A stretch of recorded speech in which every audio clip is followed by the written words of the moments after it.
Cash Flow Cycles, Amazon versus Barnes & Noble by Nikayla Noonkester. Question 1. According to Barnes & Noble's annual report, their annual sales was $6,381,357,000. Their cost of goods sold was $4,523,422,000. Their average daily sales you found by taking the annual sales and dividing it by 365. That's how many days there are in a year. For Barnes & Noble, that was $17,483,170. Their average daily purchases was found by taking their cost of goods sold and dividing that by 365 for the number of days in the year. That was $12,392,930. Question 2. From the Barnes & Noble balance sheet, inventories was $1,234,635,000. Their accounts receivable were $143,981,000. Their accounts payable were $735,112,000. Their inventory conversion period was found by taking the inventory and dividing it by cost of goods sold divided by 365 for the days in a year. That was equal to 99.62. Their receivables collection period was found by taking their receivables and dividing that by the sales by 365. That was 8.24. The payables deferral period was found by taking the payables, dividing that by cost of goods sold divided by 365. That was 59.32. Question 3. What is Barnes & Noble's cash conversion cycle? That is found by taking the inventory conversion period, adding the receivables collection period, and then subtracting the payables deferral. When doing that, you would take 99.62 plus 8.24 minus 59.32, and that gives us 48.52 as the cash conversion cycle.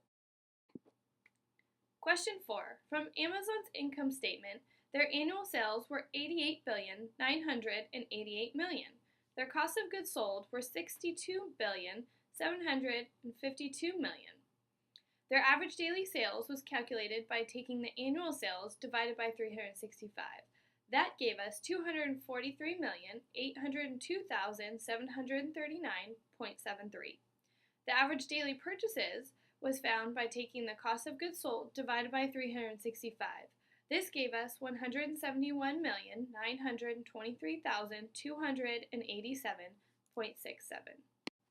Question 5. From Amazon's balance sheet, inventories were $8,299,000,000.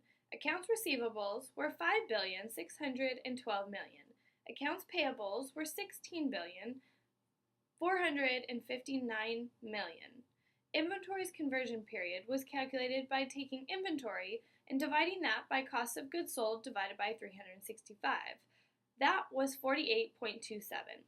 Receivables collection period was found by taking the receivables and dividing that by sales divided by 365. That was 23.02. The payables deferral period was calculated by taking payables divided by cost of goods sold divided by 365. That was 95.73. Question 6.